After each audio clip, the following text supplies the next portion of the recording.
ஓம் சாந்தி. எல்லோரும் சந்தோஷமாக இருக்கிறீங்களா? ஸோ அபிஜித் தேவ்கே தலைமையிலான காக்ரோச் ஜனதா பார்ட்டி நடத்திய ஒரு 37 நாள் தொடர் போராட்டம், கல்வி அமைச்சர் பதவி விலகணும் அப்படின்ட்டு அவர் போராட்டம் நடத்துகிறார். நிறைய மாணவர்களை திரட்டி, ஆயிரக்கணக்கான மாணவர்களை திரட்டி. ஸோ அது ஜூலை 20 அப்போ பார்த்திங்கன்னா அது வன்முறையெல்லாம் வெடிக்குது. அதுக்கு எதிராக எல்லா மாநிலங்களையும் மாணவர்கள் அல்லது மாணவர்கள்ன்ற பேரில் அரசியல்வாதிகள் எதிர்ப்பு போராட்டம் நடத்தினாங்க.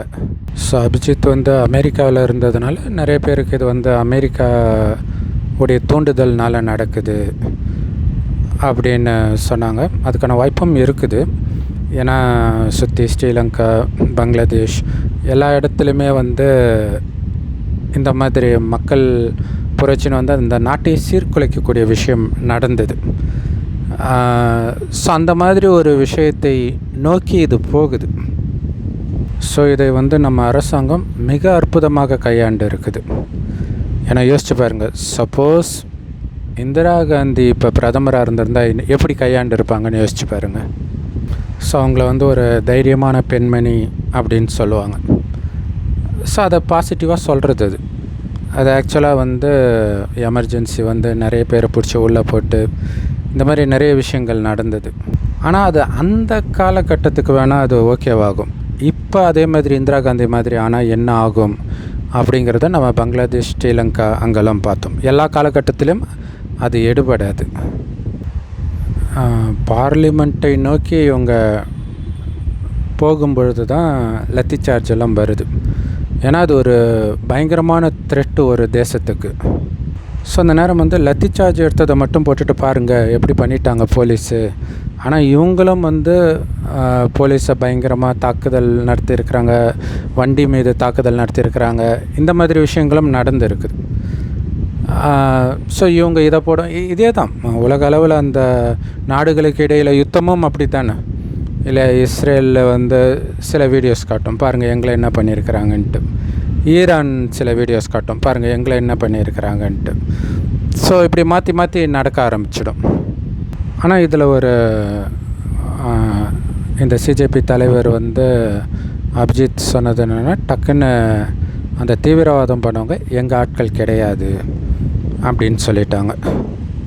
ஸோ வெளியிலேருந்து வந்திருக்கிறாங்க. ஸோ அதுக்கான வாய்ப்பும் அதிகம். எந்த போராட்டத்திலும் இது நடக்கத்தான் செய்யும். ஸோ முக்கியமாக இந்த போராட்டத்துடைய கோரிக்கையாக சொல்லப்பட்டது அந்த கல்வித்துறை அமைச்சர் பதவி விலகணும். ஏன்னா நீட்டு பேப்பர் லீக் ஆச்சு இல்லையா. ஸோ அதனால் அடுத்தது அதனால் சூசைட் பண்ண குழந்தைங்களுடைய பெற்றோர்களுக்கு 1 கோடி இழப்பீடு கொடுக்கணும் அப்படின்னு சொன்னாங்க. அதுக்கப்புறம் இந்த பிரச்சனையெல்லாம் வந்த பிறகு இந்த மாதிரி இவங்க மேலே எஃப்ஐஆர் போட்டதுன்றதெல்லாம் கேன்சல் பண்ணணும் அப்படின்னு 3வது ஒரு கோரிக்கை சொல்லியிருந்தாங்க. ஸோ 37வது நாளில் அவர் பதவி விலகிட்டார். அவர் விலகும்போது ஒரு வார்த்தை சொன்னார், மாணவர்களுடைய எதிர்காலத்தை கருத்தில் கொண்டு அவங்க மற்ற வலையில் சிக்கிக்கக்கூடாது அப்படிங்கிறதுக்காக இந்த பதவி அவ்வளோ முக்கியம் இல்லை எனக்கு, அதுதான் மாணவர்களுடைய எதிர்காலம் தான் முக்கியம் அப்படின்னு சொல்லி தீய சக்திகளின் பிடியில் அவங்க சிக்கிக்கக்கூடாதுன்றதுக்காக நான் விலகிறேன்னாரு. அது உண்மை தான். அப்படியே இழுத்துட்டே போனால் அது அப்படி ஆகிடும் இல்லையா. அதுதான் சுற்றி எல்லா நாடுகள்லையும் நாம் பார்த்தோம். ஸோ கடைசியில் அரசாங்கம் இந்த 3 கோரிக்கைகளையுமே ஏற்றுக்குச்சு. அது நிஜமாலே எல்லோருக்கும் ஒரு ஆச்சரியம். ஏற்றுக்க மாட்டாங்கன்னு நினைப்பாங்க. ஏன் அப்படின்னா சுற்றி அப்படி தானே பில்டப் கொடுத்து வச்சுருக்குறாங்க. இல்லை இது ஃபாசிசம், டிக்டேட்டர் அப்படி இப்படின்ட்டு. ஆனால் 3த்தையுமே ஏற்றுக்குச்சு. அதுக்கப்புறம் இவங்க இந்த போராட்டத்தை தொடர்வதற்கு அவங்களுக்கு எந்த காரணமும் கிடையாது. அதனால் அவங்களுமே முடிச்சுட்டு போயிட்டாங்க. ஸோ இதில் பார்த்திங்கன்னா நிறைய பேர்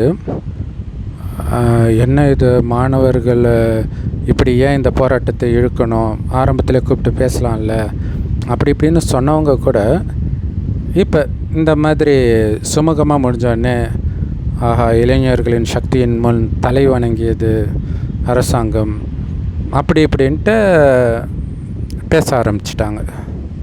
ஸோ அதான் அரசியல் இல்லையா? ஸோ மெயினாக காங்கிரஸ் தான் அதை பேசிச்சு. ஆனால் இதில் ஒரு சுவாரஸ்யமான விஷயம் என்ன அப்படின்னா, இந்த தர்மேந்திர பிரதான் அவரை தான் ரிசைன் பண்ண சொன்னாங்க. அவரும் ரிசைன் பண்ணிட்டார், எஜுகேஷன் மினிஸ்டர். அவர் 30 வருடத்திற்கு முன்பு இதே மாதிரி அபிஜித் திப்கே மாதிரி அவரும் ஒரு போராட்டக்காரராக இதே மாதிரி பேப்பர் லீக் ஆனதுக்காகத்தான் அவர் போராட்டம் பண்ணி அரசியலில் என்ட்ரி கொடுத்தார். இன்றைக்கி அவரே எஜுகேஷன் மினிஸ்டர் ஆன பிறகு அவர் எப்படி போராட்டம் பண்ணாரோ அதே மாதிரி ஒரு போராட்டமே அவருடைய பதவிக்கு யமனாக மாறியது. ஸோ இப்போ அவர் உணர்ந்திருப்பார் 30 வருடத்திற்கு முன்பு நாம் செஞ்சது எவ்வளோ பெரிய தவறுன்ட்டு. 30 வருடம் ஆகுது நாம் செய்த தவறை நாம் உணர்வதற்கு. இது ஒவ்வொரு விஷயத்துலையும் இப்படி தான் நடக்கும். எந்த தப்பு பண்ணாலும், அரசியல்னு இல்லை, தனி மனிதனாகவே ஒருத்தன் தப்பு பண்ணுறான்னா அது குறிப்பாக பாருங்கள், அந்த வயசு திட்டத்தட்ட அபிஜித் வயசு தான் அப்போ அவருக்கு இருந்திருக்கும்னு நினைக்கிறேன், அல்லது இதை விட சின்ன பையனாக கூட இருந்திருக்கலாம். ஸோ அப்போ இளமை ரத்தம் இல்லையா? அப்போ தெரியாது தப்புன்னு. ஆனால் அதுக்கான தண்டனை எப்போ கிடைக்குது பாருங்களா? வயதான காலத்தில் கிடைக்குது. அதுதான் கொடுமை. ஸோ இதில் அரசாங்கம் நாங்கள் பேச்சுவார்த்தை நடத்த தயாராக இருக்கிறோம், எங்களுக்கு ஈகோ கிடையாது, இந்த மாதிரி வார்த்தைகளை சொன்னாங்க. ஆனால் கடைசி வரைக்கும் இந்த காக்ரோச் ஜனதா பார்ட்டியோடைய அந்த பேசுகிற விதம் பார்த்திங்கன்னா ஒரு ஈகோவை விட்டு கொடுக்காத மாதிரி பேசுகிற மாதிரி இருந்துச்சு. பட் இருந்தாலும் ஏதோ ஒரு டைமில் போலீஸ்காரங்க கால்லெல்லாம் அபிஜித் விழுந்த மாதிரி ஒரு வீடியோ வந்தது. அது வீடியோவாக ஒரிஜினலாக தெரில, எதுக்காக விழுந்தாருன்னு தெரில. ஏதோ இவங்களை கைது பண்ணாதீங்கன்னு சொன்னாங்களா அல்லது எதுக்காகன்னு தெரியல. ஸோ அபிஜித்தை ஒரு பத்திரிகையாளர் கேட்குறாங்க, எஜுகேஷன் மினிஸ்டர் ரிசைன் பண்ணிட்டா எல்லாம் சரியாயிடுமா அப்படின்னு கேட்குறாங்க. ஸோ அப்போ அவர் என்ன கேட்குறாருன்னா, நீங்கள் எந்த கம்பெனியில் ஒர்க் பண்ணுறீங்கன்னும்போது ஏதோ ஒரு கம்பெனி சொல்லும்போது அந்த கம்பெனியில் நீங்கள் ஒரு தப்பு பண்ணுறீங்க, உங்களை வேலையில் வச்சுருப்பாங்களா அப்படின்னு கேட்குறாங்க. இல்லை, வேலையை விட்டு தூக்கிடுவாங்க. ஏன் தூக்குவாங்க? ஏன்னா நான் என்னை நம்பி கொடுக்கப்பட்ட ஒரு விஷயத்த நான் பண்ணலை அல்லது தப்பாக பண்ணிட்டேன், அதனால் தூக்கிடுவாங்க.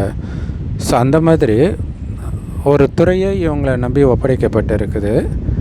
அப்போ இந்த மாதிரி பேப்பர் லீக் ஆகுது, சூசைட் நடக்குது, ஆனாலும் இவங்களுடைய பதவிக்கு எந்த பிரச்சனையும் இல்லை அப்படிங்கிறது ஒரு அலட்சியத்தை கொடுக்கும் இல்லையா? ஸோ இப்போ இந்த மாதிரி ரிசைன் பண்ணால் நாளைக்கு நம்ம பதவி போயிடும்ன்ற பயத்தில் அவங்க ஒழுங்காக வேலை செய்வாங்க அப்படின்னு சொன்னார். ஸோ அவர் சொன்னது கன்வின்சிங்காக இருந்தது, பேசுகிற விதமும் ரொம்ப நல்லா இருந்துச்சு. இல்லைன்னா இவ்வளோ பெரிய இயக்கத்தை டக்குன்னு ஓவர் நைட்டில் அவரால் உருவாக்கி இருக்க முடியாது. ஸோ அதே மாதிரி அவர் இந்த இது முடிந்த பிறகு போராட்டம்லாம் முடித்து இன்றைக்கி வீடியோ வெளியிட்டிருக்கிறாரு. அதில் என்ன சொல்லியிருக்கிறாருன்னா, எங்களை விமர்சித்தவர்களுக்கு நன்றி, ஸோ நாங்கள் சீரியஸாக இல்லை அப்படி. ஏன்னா அவர் சிரிச்சுக்கிட்டே இருப்பார் அபிஜித். அது ரொம்ப ஆச்சரியமாக இருந்துச்சு. ஏன்னா போராட்டத்தில் இருக்கிறவங்க சிரிச்சுட்டு இருக்கிறத நிறைய பேர் அது கேட்டாங்க, இவர் உண்மையிலே சீரியஸாக தான் இதை பண்ணுறாரா அப்படின்ட்டு. அவர் சிரிச்சுட்டு பேசிகிட்டு இருக்கிறாரு, எந்த நேரமே சிரித்து பேசிகிட்டு இருக்கிறது தான் வருது கிளிப்பு. ஸோ அதனால் இது நெகட்டிவாக வரும் இல்லையா விமர்சனம், அதெல்லாம் நல்லது. ஏன்னா அதன் மூலமாக எங்களை நாங்கள் மாற்றிக்கிட்டோம், எங்கள் தப்பை அப்படின்னு சொல்லியிருந்தார். அவங்கள திட்டலை. ஸோ இது எல்லாமே ஒரு தலைமை பண்புக்கான ஒரு அடையாளங்கள் தான். ஸோ அதே மாதிரி இன்னொரு ஸ்போக்ஸ் பர்சன் பர்கர் சாப்பிட்டுன்னு இருந்தார். அதை கிளிப் எடுத்து போட்டாங்க. அவர் என்ன நாங்கள் பர்கர் சாப்பிடக்கூடாதா, அது எங்கள் இஷ்டம், என்ன சாப்பிடக்கூடாது, பசிச்சா சாப்பிடுவோம், போர் அடிச்சா சாப்பிடுவோம் அப்படின்னு சொல்லியிருக்காங்க. ஸோ அப்போ இவர் வந்து அவரை வந்து நாங்கள் ஸ்போக்ஸ் பர்சன்லேருந்து அவரை தூக்கிடுறோம், ஏன்னா அவருடைய அந்த பேச்சுக்கள் வந்து இன்சென்சிட்டிவாக இருந்துச்சு அப்படிங்கிறதுலாம் ரொம்ப சூப்பராக இருந்துச்சு. ஒரு பக்காவான ஒரு அரசியல் கட்சியில் எப்படி நடவடிக்கை எடுக்கப்படுமோ அதே மாதிரியே இருந்துச்சு. ஸோ அதே மாதிரி நிறைய பேர் லத்தி சார்ஜுக்கு உள்ளாகும்போது, குறிப்பாக பெண்கள்லாம் உள்ளாகும் பொழுது ரொம்ப ஒரு உருக்கமாக அவர் வந்து பேசியிருந்தார். அபிஜித், நான் ஒவ்வொருத்தர் காலிலையும் விழறேன், மன்னிப்பு கேட்குறேன் தனிப்பட்ட முறையில், நீங்கள் வேணால் எனக்கு வேணால் கால் பண்ணுங்கள் நீங்கள் பாதிக்கப்பட்டிருந்தா, நான் தனிப்பட்ட முறையில் உங்களுக்கு மன்னிப்பு கேட்குறேன் அப்படின்னு சொன்னார். ஸோ அந்த ஒரு அக்கௌண்டபிலிட்டி எல்லாமே நல்லா இருக்குது. ஸோ கீதையில் சொன்ன மாதிரி எது நடந்ததோ அது நன்றாகவே நடந்தது, எது நடக்கிறதோ அது நன்றாகவே நடக்கிறது, எது நடக்க இருக்கிறதோ அது நன்றாகவே நடக்கும். ஸோ அது வந்து ஓவராலாக பார்த்தா அதில் நன்மை இருக்கும் இல்லையா? ஏன்னா சூசைட் பண்ணவங்களுடைய பெற்றோர்கள் வந்து நினச்சி கூட பார்த்துருக்க மாட்டாங்க இதன் மூலமாக 1 கோடி கிடைக்கும் அப்படின்ட்டு.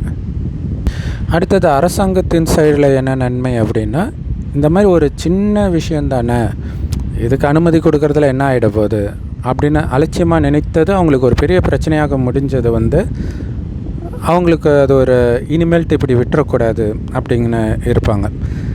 அடுத்தது பார்த்திங்கன்னா,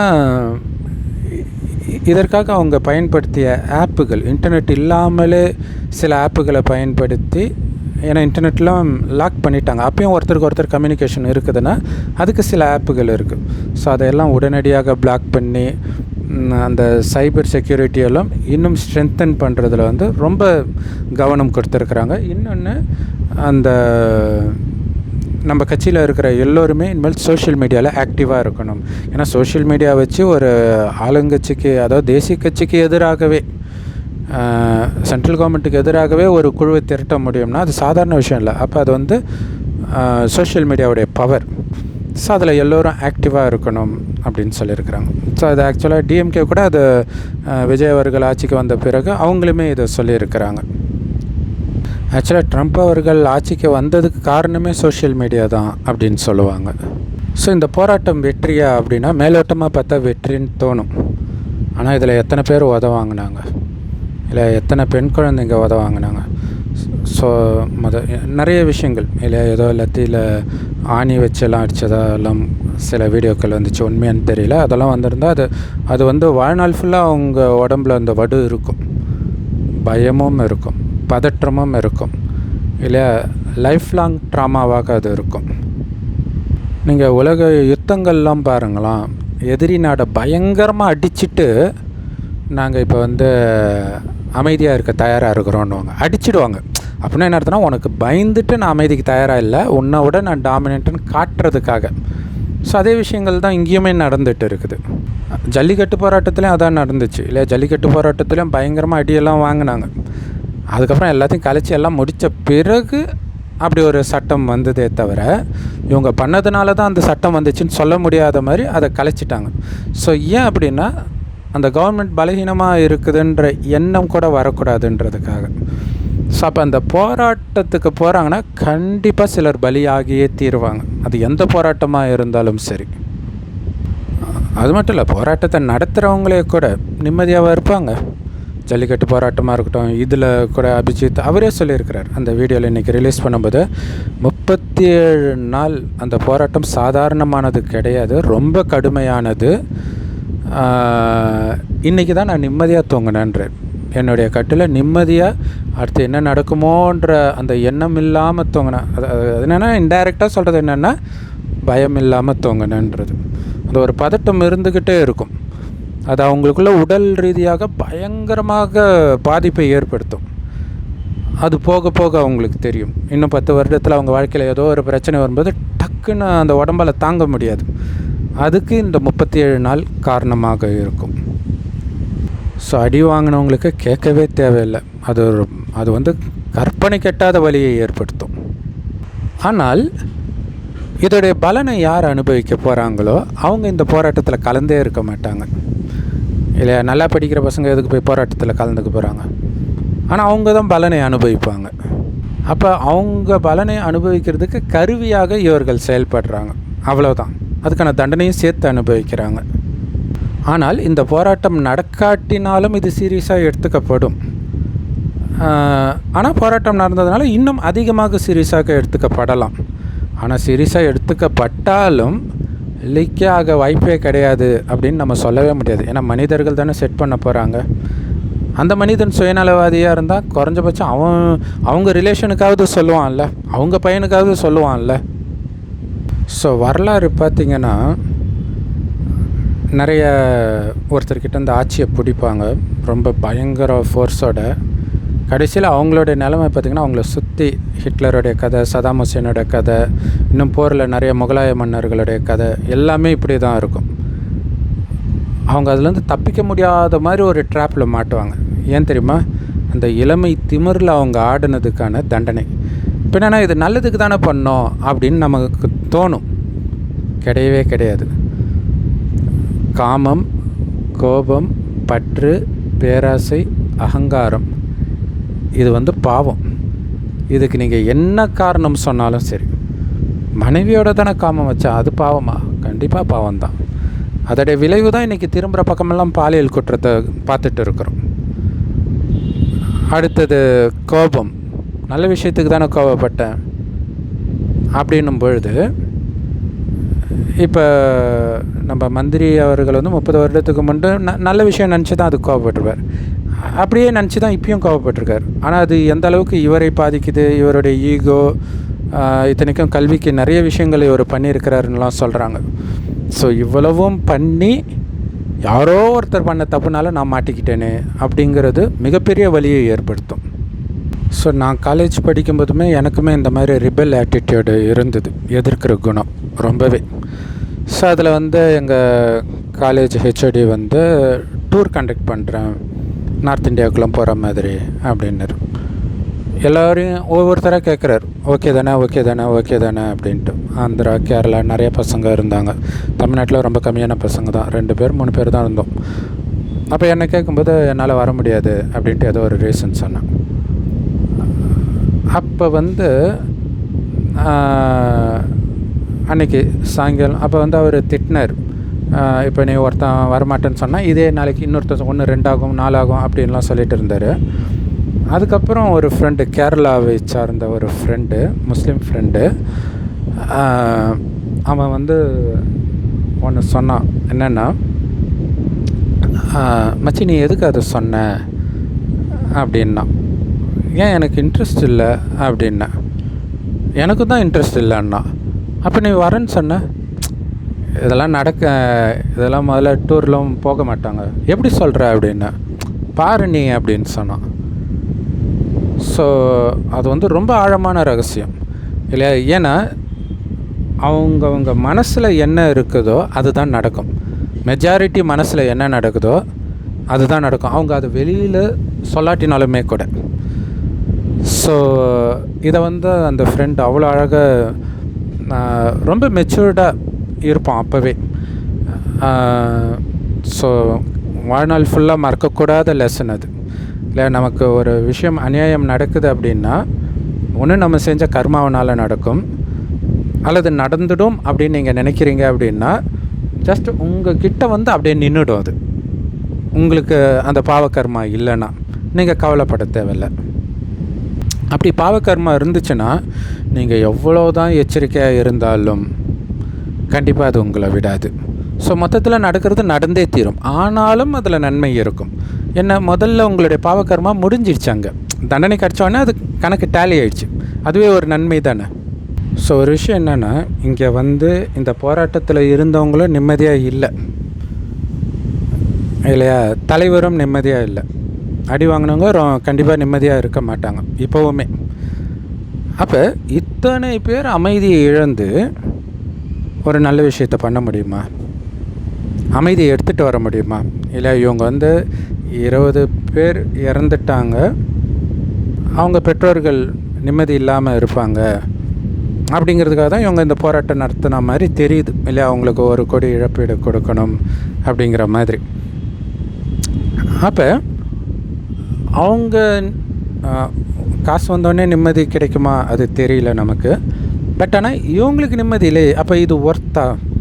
இல்லை 20 பேருடைய நிம்மதிக்காக இங்கே பல குடும்பங்கள் நிம்மதியை இழந்தது இந்த போராட்டத்தில். அது மட்டும் இல்லை, இந்தியாவே வந்து ஒரு பதற்றமான ஒரு சூழ்நிலையில் இருந்துச்சு. இது வந்து உள்நாட்டு கலவரமாக மாறிடுமா அப்படின்ட்டு. அது சாதாரண விஷயம் கிடையாது இல்லையா?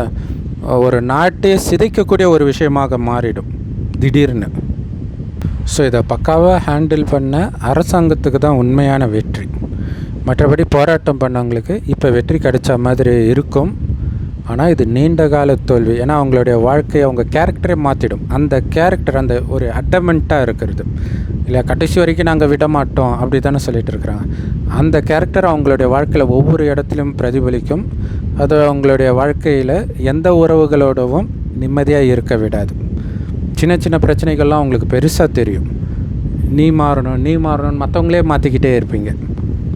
உங்களை மாற்றிக்க, அதாவது இந்த உலகத்திலேயே முழுக்க கண்ட்ரோலில் இருக்க வேண்டியது, கண்ட்ரோல் பண்ண முடியக்கூடியது நம்மளை தான். மற்றவர்கள் நான் அடங்கவே மாட்டேன்னா என்ன பண்ணிட முடியும் இல்லை? இப்போ சப்போஸ் இந்த இடத்துல இந்திரா காந்தி இருந்திருந்தால் இவங்க என்ன பண்ணியிருக்க முடியும்? ஒன்றுமே பண்ணியிருக்க முடியாது. ஏன்னா அந்த மாதிரி ஒரு நபர்கிட்ட போய் மாட்டுவாங்க ஒரு டைமில் ஒவ்வொருத்தரும், அந்த அடமெண்ட் கேரக்டர் உள்ளவங்க. ஏன்னா ஒவ்வொருத்தருக்கும் நாங்கள் ஒரு காலத்தில் சாதிச்சிட்டோம் அப்படிங்கிற எண்ணம் ஆழமாக பதிவாயிடும். அது அவங்களுடைய வாழ்க்கையை அந்த ஒரு ஜென்மம் மட்டும் இல்லை, அடுத்தடுத்த ஜென்மத்திலையும் இந்த மாதிரி நபர்கள் அவங்க தொடர்பில் வந்தோடனே அந்த குணம் ஆக்டிவேட் ஆகும். இன்னும் சொல்லப்போனால் மகாத்மா காந்தியோட அந்த சுதந்திர போராட்டத்தில் இருந்தவர்களில் இங்கேயும் இருப்பாங்க. ஏன்னா அதே ஆத்மா மீண்டும் மீண்டும் மறுஜன்மம் எடுக்குதில்ல, அவங்களுக்கு அந்த போராட்டம்னா பிடிக்கும். அவங்க ஆணாக இருந்தாலும் சரி, பெண்ணாக இருந்தாலும் சரி. ஒரு சகோதரி சொல்கிறாங்க, கை குழந்தை வச்சுக்கிட்டு, எனக்கு இங்கே போய் சேர்ந்துக்கணுன்னு ஆசையாக இருக்குது, அங்கே என்ன அல்வாவை கொடுக்குறாங்க, சேர்ந்துக்கணுன்னு ஆசையாக இருக்குது, ஆனால் என்னை போலீஸ் விட மாட்டுறாங்க அப்படின்றாங்க. ஒரு போராட்டத்துக்குள்ளே போகணுன்னு எப்படி ஆசையாக இருக்கும், அதுவும் அடி வாங்கினதெல்லாம் பார்த்த பிறகு. ஸோ அதுதான், அது நம்ம இதுக்கு முன்னாடி செய்த பாவங்கள் வந்து அதற்கான தண்டனையை நோக்கி நம்ம இழுக்கும். ஸோ அப்படி சிலருக்கு இதில் தண்டனை கொடுக்கப்பட்டு இருக்குது இல்லையா? ஸோ அதனால தான் இந்த மாதிரி விஷயம் நடக்குதுனாலே அதிலிருந்து தூர விலகி போயிடணும். இல்லைன்னா நம்மளை அறியாமல் அதுக்குள்ளே ஈர்க்கப்படுவோம். ஒரு 90 வயது தாத்தாவை 15 வயசு பையன் மாதிரி ஓட சொன்னால் அதை எதிர்பார்க்கறது முதல்ல நியாயமா? அது புத்திசாலித்தனம் கிடையாது இல்லையா? அதே மாதிரி தான் இந்த கலியுகத்தில் நல்லவர்களாக இருக்கணும் அப்படின்னு எதிர்பார்க்கிறதும். அதுக்குன்னு ஒரு காலம் இருக்குது, அதுதான் சத்தியுகம். அதுதான் ஆரம்பத்தில் இருந்தது, முதல் யுகம். சத்தியுகம், திரேதாயுகம், துவாபரயுகம், கலியுகம்னு 4 யுகங்களாக பிரித்ததே மனிதனுடைய குணம் கீழான நிலையை நோக்கி போகிறதை குறிப்பதற்காகத்தான்.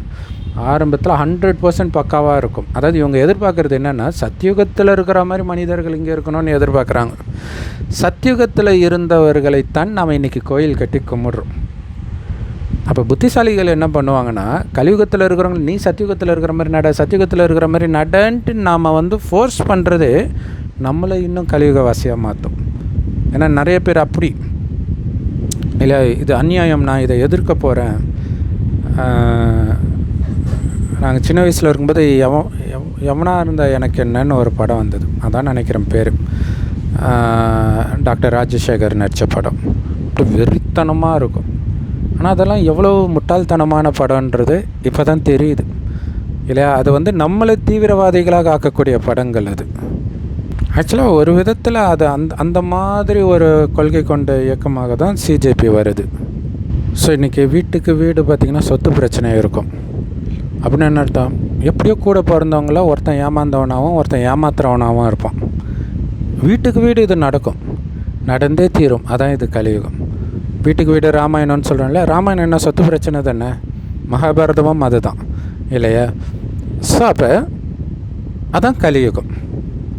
அப்போ புத்திசாலி என்ன தெரியுமா பண்ணணும்? ராமர் என்ன பண்ணாரோ, பாண்டவர்கள் என்ன பண்ணாங்களோ அதை தான் பண்ணணும், எதிர்க்கிறது கிடையாது. ஏன்னா இது கலியுகம். கலியுகத்தில் நடக்கிற விஷயந்தான் மகாபாரதம், ராமாயணம், பைபிள், குரான் கதைகள் எல்லாம் ஏற்கனவே நடந்த கதை இல்லை, இப்போ நடந்துட்டு இருக்கிற கதை. அப்போ நீங்கள் என்ன பண்ணணுன்றது தான் இங்கே முக்கியமான கதாபாத்திரங்கள் சொல்லுது. அவங்க என்ன பண்ணுறாங்க, விட்டுட்டு போயிடுறாங்க, அவங்க பட்டு கம்முன்னு போயிடுறாங்க. ஏன்னா இங்கே எடுப்படாது, அதுதான் விஷயம். இது இல்லாமல் நமக்கு புண்ணிய கணக்கு இருக்கா, பாவ கணக்கு இருக்கா, இல்லை ஒருத்தன் மோசமானவன் நம்ம தொடர்பில் வரான்னாலே நமக்கு பாவ கணக்கு இருக்குதுன்னு தான் அர்த்தம். இல்லைன்னா அவன் எதுக்கு நம்ம கூட பிறக்க போகிறான்? ஆனால்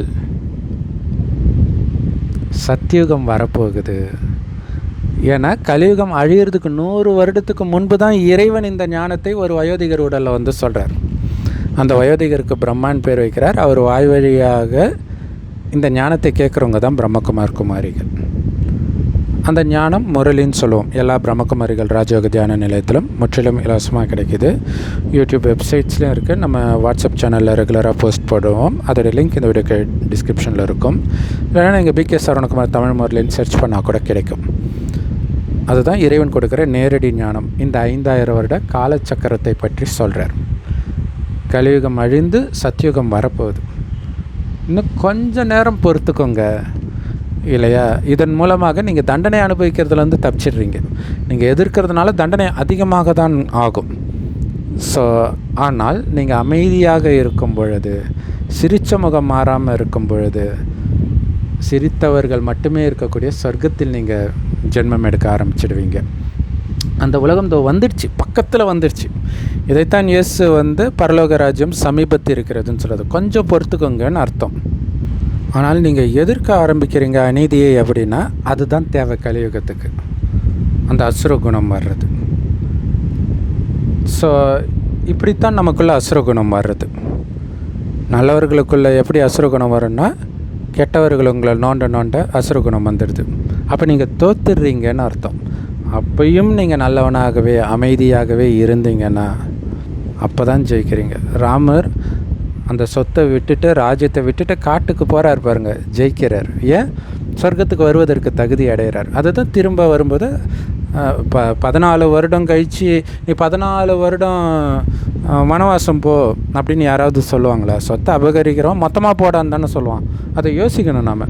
அப்போ அதோடைய அர்த்தம் என்னென்னா, ஆத்மாவுடைய விஷயம் இல்லையா? நீண்ட காலம் கழித்து அடுத்து சொர்க்கத்தில் நீங்கள் அந்த ராஜ்யத்தை அடைய போகிறீங்க. இங்கே இழப்பதன் மூலமாக, அமைதியாக இழப்பதன் மூலமாக, அந்த இழக்கிறது உங்களுக்குள்ளே எந்த தாக்கத்தையும் ஏற்படுத்தக்கூடாது. அப்படிப்பட்ட ஞானத்தை இறைவன் கொடுக்குறார். அதை தான் எல்லா மதமும் போதிக்குது.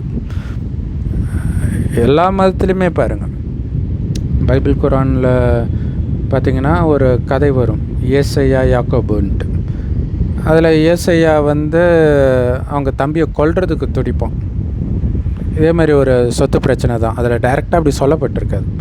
அப்போ அவன் தப்பிச்சு வேறு இடத்துக்கு போயிடுவான். அவங்க அம்மாவே சொல்லிவிடுவாங்க, அண்ணன் கோபமாக இருக்கிறான், நீ போயிடு, அவன் கோபம் தணிஞ்சதுக்கப்புறம் நான் உன்னை கூப்பிட்டுக்கிறேன் அப்படின்ட்டு. அப்போ விட்டுட்டு போகிறதுக்கு ஸ்ரீகிருஷ்ணரே ஜராச்சந்துக்கு பயந்துட்டு கடலுக்குள்ள போய் ஒரு தனி இடத்த கட்டிட்டு எல்லாம் ஆட்சி செய்கிறார், ஜராச்சந்துக்கு பயந்துட்டு. அப்படின்னு அர்த்தம், சண்டை போடாமல் விலகி போகிறதுக்கு தான் இங்கே சரியான வழின்னு சொல்லப்படுது. ஆனால் நமக்கு அதெல்லாம் தெரியாது. கிருஷ்ணர் சண்டை போட சொன்னார். அங்கே சண்டை போட சொல்கிறது நமக்குள்ளே இருக்கக்கூடிய அசுர குணத்தை அழிக்கிறது, வெளியில் இருக்கிறவங்களை அழிக்கிறது கிடையாது. நாம் தான் அசுரர்களாக இருக்கிறோம். அசுர குணம் இருந்தால் அசுரர்கள் தான். நமக்குள்ளே காமம் இருக்குதானே, கோபம் இருக்குதானே, அநியாயம் பண்ணால் கோபம் வருது இல்லை, அப்போ கோபம் தானே, பற்று இருக்குல்ல, பேராசை அகங்காரம் இருக்குல்ல, இதையெல்லாம் அழிக்கணும். எப்படி அழிக்கிறது?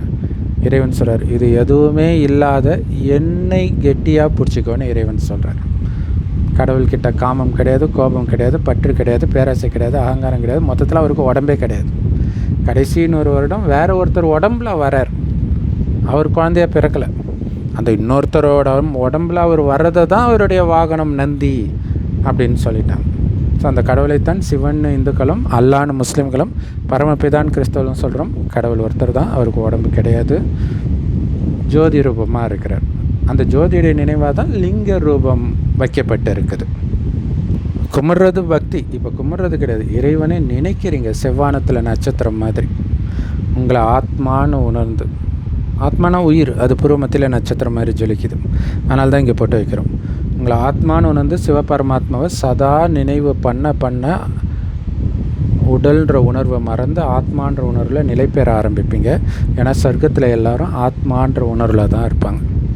அவங்க அவ்வளோ அழகாக இருப்பாங்க, ஆண்களும் பெண்களும். ஆனால் ஒருத்தர் பார்த்து சலனம்லாம் ஆகாது.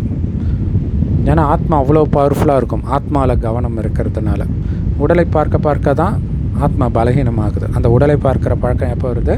2500 வருடம் கழிச்சு. அப்போ தான் இந்த பூமி நரகமாகுது. ஸோ முதல் 2500 வருடம் சொர்க்கம், அடுத்த 2500 வருடம் நரகம், கடைசி 100 வருடம் இறைவன் வந்து மீண்டும் சொர்க்கம் ஆக்கிறதுக்கான ஞானத்தை கொடுத்து நம்மளை சொர்க்கத்துக்குள்ள பிறவி எடுப்பதற்கு தகுதிப்படுத்துகிறார். எப்படி? மறுபடியும் ஆத்ம உணர்வில் வர வைக்கிறதுக்கு. அதுக்கு இறைவனே நினைத்து காமம், கோபம், பற்று, பேராசை, அகங்காரத்தை முற்றிலும் வெல்லணும். ஆனால் இங்கே தான் காமம், கோபம், பற்று, பேராசை, அகங்காரம்னு 5 தலைப்பாம்பு விஸ்வரூபம் எடுத்து ஆடுது. இந்த நேரம் ஒரு இறைவனின் நினைவில் இருந்து இதை அழிக்கணும். அதனால தான் இந்து தெய்வங்கள் தலைக்கு மேலே அந்த 5 தலைப்பாம்பு காட்டியிருக்கிறாங்க. இந்த விகாரம் தான் அந்த 5 தலைப்பாம்பு.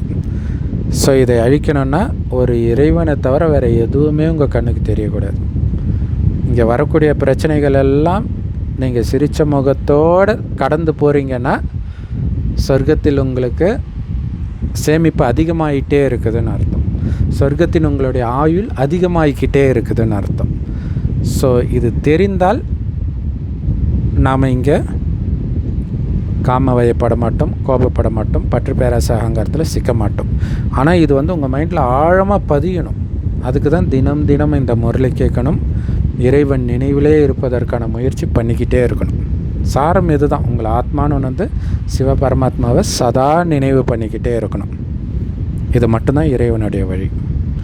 மற்ற அனைத்தும் மனித வழி தான். அல்லாஹ் ஒருவனேன்னு முஸ்லீம்கள் சொல்கிறதுடைய அர்த்தம் என்னென்னா, அல்லாவின் வழி ஒன்று தான், அதை இறுதியில் அவரே வந்து கொடுக்கிறார். மற்றபடி மதங்கள் எல்லாம் உருவாக்குனது மனிதர்கள் தான். அல்லாஹ் ஒருத்தர்னா மற்ற எல்லாம் மனிதர்கள்னு அர்த்தம். மனித வழி எல்லாமே உங்களை பாவத்திற்குத்தான் அழைத்து செல்லும்.